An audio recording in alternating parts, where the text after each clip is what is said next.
Fairy Tail 100 Years Quest Chapter 188 is officially out, and I like this chapter. It was fun, we got a good fight, but I do have to say I do have my gripes with it, which I'll get into at the end of the chapter. But I say overall it is a good chapter. I feel like it could have been better, but I still think that it is a good chapter for the most part, and again, I'll get into that as I get into things. But before we jump into things, don't forget to like and subscribe and hit the notification bell for updates on future videos. Really helps, and it shows you guys the content I make here on the channel and shows you want to see more. Also, sorry about the no Fairy Tail video last week. I wanted to say this for now, but I am going to be taking a break from the bi-weekly Fairy Tail discussion videos between chapters, as I'll be going on vacation soon, and I want to at least record and build up some videos in advance. That way I can release leading up to and during my vacation, because I will be missing about maybe a week or two of chapters, so you guys can have some content while I'm away. Also, if you haven't already, go and check out my Patreon. I am starting to do more stuff on Patreon, uploading reviews early on there, discussion videos early on there, as well as some videos that I haven't been able to upload yet are going to slowly go up there until I upload them here on the channel when I feel it's right. And I'm going to try and do some reaction or live stream stuff on there as well once I get everything figured out. I want to make Patreon a good thing for you guys to check out, as it will help the channel out a lot more, so I can do a lot bigger videos, try and be a bit more experimental with Fairy Tail and other content. That way I can make things a bit more entertaining and worth it for you guys who have subscribed to me thus far, because I just want to make things as fun as possible for you guys to enjoy. The link to my Patreon will be in the description down below. But that whole thing out of the way, let's just get ready and jump right into the new chapter. So chapter 188 of 100 Years Quest, titled Mermaid Fun, and the cover image is of Luso Signario as a dragon. And now that I got a better look at it, I like her design. I actually kind of like it. I like it a bit more than her original design. It's cute, it's cool, I think it has a good mix of things. But now, on to the chapter. As we start off, we get to see all of our matchups with Gajeel against Zero, Elfman against Gaia, which we actually get to see his outfit, thank God, and it's actually pretty good. I like it.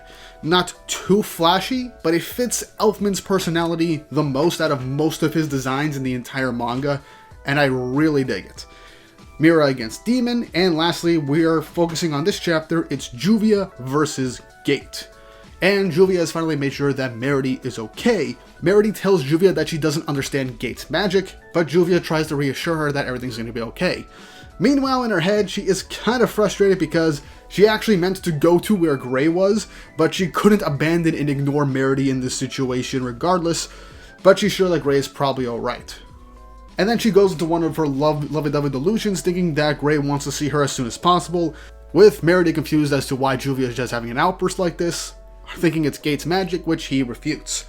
But he doesn't have time to entertain things, as he says that Juvia won't be able to save Meredy, and that he's going to open up the gate to the underworld. But Juvia, in her usual Juvia self, puts the words Gate, thinks of Key, then thinks of Celestial Spirit, and then instantly thinks of Lucy, and instantly views Gate as a love rival, which just riles her up. Here's the thing, I feel like we've moved beyond the this type of imagination for Juvia at this point, but I'm not gonna lie, it still is kind of funny the mental gymnastics that she will go to when certain words or things are presented in front of her, because it just makes her riled up in this instance, and I love how Meredy just reacts, how Juvia just got to this conclusion in the first place just by hearing the word Gate. But Juvia, riled up now, just hits Gate with a water slicer. With Meredy concerned if Juvia will be alright since she seems more out of control than usual. But Gate, after seeing that it's water, opens up what he calls the Gate of the Fifth Element, which absorbs all the water that Juvia launched right at Gate. But he then opens up another gate right above Juvia and slams a trying tree root down and slamming her into the ground, as it's shown that the water got turned into wood. And then Gate opens up another gate, this time absorbing the tree and wood that was created to slam Juvia into the ground and sucking it up, as he then opens up another gate right behind Juvia, launching flames right at her with immense force in her back, as it shows that the wood ended up getting turned into fire this time. But Juvia, being made of water, kind of nullified the effects of this fire, so she is basically canceling out her elemental opposite. She then launches straight over at Gate to try and attack him before he can suck up her attacks with more of those gates. She tries to hit him with a water jigsaw, but Gate then opens up a gateway on his chest, which Juvia gets her arm stuck in, as it's beginning to try and suck up Juvia now, with her wanting to pull back. But then another gate opens up above Juvia's head, which is her hand, and it turned into wood after passing through the gate. And after realizing this and Meredy telling her, Juvia managed to pull her hand right out, and the wooden hand disappeared, with her hand returning back to normal. Now, after seeing this, we actually get to see a good idea of how perceptive Juvia can actually be in a fight when she actually focuses, as she notices how the elements change from one to the other, water turning into wood and wood turning into fire, as she realizes that it's utilizing some type of elemental exchange. She realizes there's a correlation with elements. And so to test out her theory, she throws dirt into Gate's gateway on his chest. But she then sees that after it passes through over to the gate right behind Meredy, it turns into metal. And this is when Juvia finally figures everything out. Though for some reason she credits Gray as to figuring this out. I don't get this part of the bit, because I legitimately want to just stretch my suspension of disbelief and start just believing, since Gray is a maker wizard, he makes stuff, maybe because of the whole alchemy thing that she was probably told to by Jalal or whatever, and she figured all this out. I don't know. I just feel like this is a weird line for her to say, because it has nothing to do. Or maybe she's just thinking of Gray and just automatically assuming any accomplishment she did for Gray figuring out. I don't know. It's a weird thing for Juvia to say, even for Juvia, at least in my opinion, because she never really credits her own achievements to other people unless they're actively working together.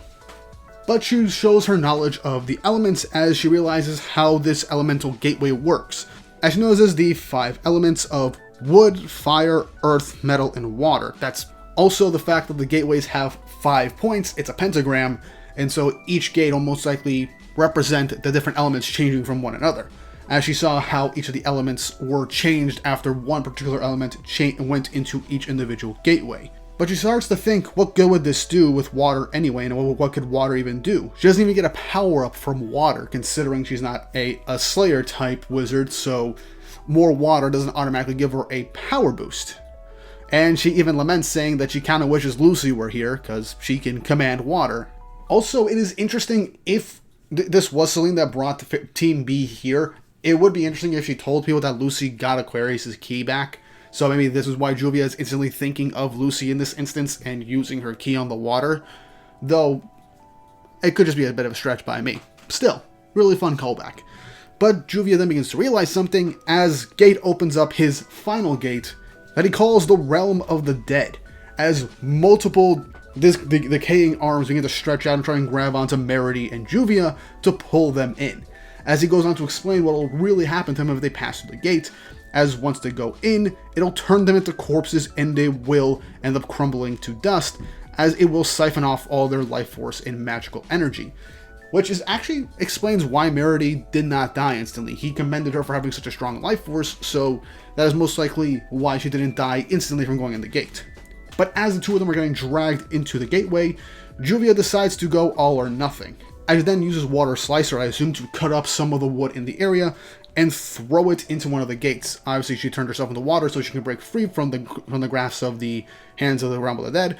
But she throws this wood into the gateway that then turns into fire from the other one, as she then moves into another gateway to maneuver it so each and every gateway ends up shifting the element until it goes onto the ground, essentially connecting every single gate that he had created. Because this is something after going back through the chapter I realized, every time something passed through one of his gates, a new gate would instantly open up nearby.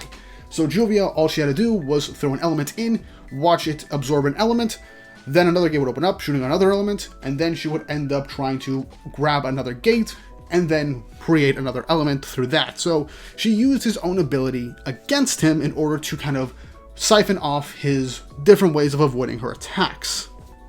Until eventually the cycle closes, as she takes advantage of this, turning the final bit of metal into water, as it then engulfs the area around them in a huge flush of water. As she then says that the principles should be the same, even though it might be different, and asks Lucy for her help, as she says, "Open up, Palace of the Water Bearer." As she then transforms into what she calls Juvia Aquarius, giving herself a brand new form. As this shocks Meredy and even Gate. Juvia then commands the water and lunges straight towards Gate in a massive tidal wave. Now, Gate is incredibly cocky, saying that this isn't going to do anything, he can just absorb the water through his gateway. But as he begins to do so, he realizes something. The water isn't coming out from any other exit way, as he then realizes that the gateway is blocked. Due to what Juvia had done previously with all of the linking of the gates, every single entranceway was kind of blocked through, so that gateway where he had on his chest to absorb the attack was blocked, so nothing could escape. And since he said he himself is the gateways, essentially all the water that Juvia thrusted into him is now building up more and more until finally he bursts. As we see the gate on his chest burst open, as this seems to have been Juvia's win. Meredy goes over to Juvia to congratulate her and thank her, and asks her, was that celestial spirit magic? But Juvia confidently says no. She just thought that pretending to be a mermaid would give her more power, and that is, it's the power of love and jealousy, and even Meredy is questioning the logic of this in this instance. And that's how the chapter ends. So first, let me get the good out of the way before I dive into the mixed aspect. The thing I like that is good is that we got to see what Gate's ability is, and it is a very defensive type ability that kind of maneuvers around taking attacks and rebounding them, and if they're elemental, he shifts their element based on what it is, thus opening up new gates so that other attacks can hit people from behind most likely. I do like how he has a way on his chest to actually allow attacks to hit him, but he just makes it bypass. And since it just passes through his body, thanks to that wording, the gateways and exits being blocked or closed just lets anything that goes into that gateway just continue to build up and up. And I like how Juvia used his own ability against him, just create more water that she can manipulate in order to literally make him explode from the inside out. Now, Juvia can manipulate water. We have seen this multiple times. Phantom Lord, Key to the Starry Heavens, we've seen it in Grand Magic games when they were literally in an arena made of water. Juvia can command water, that's part of her magic, obviously, and she's part water. She can turn herself into water, so that all makes sense. And her changing her appearance, it's not the first time, but it's a very niche thing that only happened, I think, maybe like once or twice in the manga. One time was definitely during the Miss Fairy Tale pageant, as she used her water to change herself into a swimsuit. I don't remember the other time, but it's a very niche thing that she did, and she just hyped herself up so that she can win. At the end of the day, it wasn't really much of a power boost. She just used her natural magic abilities to win through the loophole of basically taking advantage of her opponent's abilities and the weakness that she managed to exploit. Her blocking all of the different gateways and using it to create more water for herself to manipulate was honestly really, really cool, and I liked it. It wasn't a win out of sheer pure strength. It was Juvia figuring out her opponent's abilities and using it to her advantage, which I actually really liked. Now, to the mixed aspect. This fight should have been longer. This is definitely a thing that happens every now and again, especially in 100 Years Quest, where some fights will be hyped up, only to be dealt with very, very quickly. I've mentioned this a couple of times. This is definitely a big example. While I like how Juvia won, I feel like this fight should have been more of a back and forth between her and Gate, with Juvia slowly figuring out Gate's abilities, with the chapter ending with him opening up the Realm of Death, and Juvia finally figuring out his ability, saying that she has an idea on how to win. Then the next chapter is everything was on this chapter for the majority of it, and see Juvia actually win. So once again, the method of the win makes sense based on what we've seen in this chapter, and what we know of Juvia's abilities. But the execution and pacing of it was my main issue with it. If it was just one chapter longer, I think this would have been fine, because you can't stretch out a fight that requires a purely defensive type of ability against an all-arounder type of ability with Juvia's to last more than maybe 2 or 3 chapters, unless you really try to stretch it out. Still, it's more so of a, this should have been more of a back and forth for a single chapter at least, that way we can show that these are a legitimate threat to Team Fairy Tail. But at the same time, Juvia won through strategy, so I can't be too mad at it. But that's just my whole opinion on the matter. That, and there's also the possibility that Gate might not be fully defeated. We only saw the gate on his chest burst, and that was it. and it wasn't even a full page showcasing his defeat like we've seen with the other demons like Blade and Bird for them getting dealt with the final blow. So we'll wait and see. Juvia most likely won this fight, but I'll wait for next chapter for the full confirmation that Gate is taken out. But yeah, I'm fine with it. I just wish it was longer. And I do hope that these next 3 fights are longer, because I want to see more of a struggle, but also more of a way to showcase the abilities of Mira, Elfman, and Gajiel in a tough fight, but to show that they can still hang with Team A in some regard, and to show why they are as strong as they are supposed to be in the guild hierarchy. So we still got time to see, but I really do hope that we get more for the next few fights. But let me know in the comment section down below what you think of this chapter. How do you feel about Juvia's win? Do you think it should have been longer? How do you feel about Gate's abilities and the abuse of it? Do you think the next couple fights will be longer or shorter? Let me know in the comment section down below. And what's more, if you haven't already, like and subscribe and hit the notification bell for updates on future videos. Really helps, and it shows you guys enjoy the content I make here on the channel and shows you want to see more. And also shout out to our current channel members, Jonathan Algary, Nita Rose, and Isaiah Bookman. If you want your name shout out at the end of a video, please become a channel member by hitting the join button down below. Now with all that said and done, I hope you all have an awesome day.